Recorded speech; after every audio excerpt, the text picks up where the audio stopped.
It's time for our weekly arts and culture segment.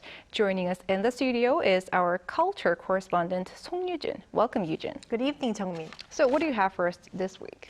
Well, Jungmin, as you know, the past couple of days, the weather here in South Korea was really freezing cold. So I wanted to bring something that's really heartwarming for this week. And what especially caught my attention was how more and more artists overseas are touring Korea again to cater to the needs of audience who are really hungry for music. And especially this comes after the easing of strict border controls and social distancing rules. And we can definitely expect more artists to come as the indoor mask wearing rule will be lifted from next week, as we've seen in previous reports. And for this week, I got to meet a group of talented young singers who are visiting Korea for the first time since the outbreak of COVID-19. Angelic melodies, gifted musicians with voices of unforgettable beauty, a UNESCO World Heritage. These words aren't enough to describe the Vienna Boys Choir. They're no doubt the most famous and prestigious children's choral group in the world, and also one of the oldest existing choirs founded by Holy Roman Emperor Maximilian I back in 1498. Based in Vienna, Austria, the group consists of 100 boys between the ages of 10 and 14 from dozens of nations. The choir has been traveling around the world since 1924, performing to 500,000 people every year. They're finally back in South Korea for the first time since 2020. It's the first country in Asia the boys are touring after they hit the road again following a 2.5-year pandemic hiatus.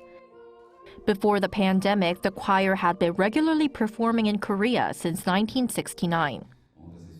This year is especially meaningful as it marks the 525th anniversary of our choir. It's also been a while since we performed in South Korea, so we prepared a lot of Korean songs in our program. I'm not sure if I'll be good at it, but I'm planning to introduce a few songs in Korean. The boys are divided into 4 subgroups when they go on tour, and there is a Korean choir singer among the 23 boys visiting this time, 13-year-old Lee Yeon-woo. I sang children's songs and learned vocal music when I was in Korea. Then my choir teacher suggested that I apply for the Vienna Boys Choir. I sent them a video and got accepted. The boys hope their voices can offer comfort and lift up some spirits, as everyone, including themselves, has been struggling with the unprecedented challenges posed by the pandemic. We were so sad that we couldn't tour or perform during the pandemic. We couldn't see the bright, smiling faces of the audience. We're so grateful. It was indeed a tough time for all of us, so we want to convey our joy and excitement to the Korean audience. The young musicians will start their tour of South Korea from Friday. They'll perform concerts at 5 cities before their last stop, the Seoul Art Center, where they'll hold their New Year's concert on February 4th and 5th. Some young musicians with angelic voices there. Right. But I heard there are other mesmerizing musicians visiting Korea this year. Do tell us more.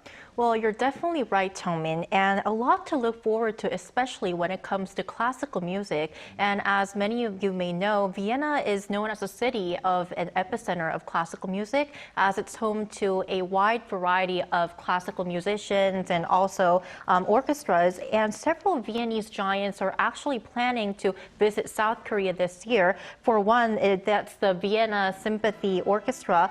They'll be visiting South Korea this year. That's in June, which is the summer. And this symphony orchestra, it's well renowned for being established in 1900, and it's known as one of the finest orchestras in Europe. And this year, as I mentioned before, it'll perform in the cities of Seoul, Bucheon, and Daegu from June 11th to 14th. And what's especially notable is that a Korean conductor, Chang Han-na, will be leading the orchestra, but that's not all. The Vienna Philharmonic, which is one of the world's greatest orchestras, will also perform in Korea this year. They actually performed at the Seoul Art Center last November to mark the 130 years of diplomatic relations between South Korea and Austria. And this year, they'll be holding concerts again from November 6th to 8th here in capital Seoul. So if you want to enjoy some high-quality classical music, you may want to mark these dates on your calendar. Will certainly do. All right. Thank you, Yoo-jin, for your great report. My pleasure.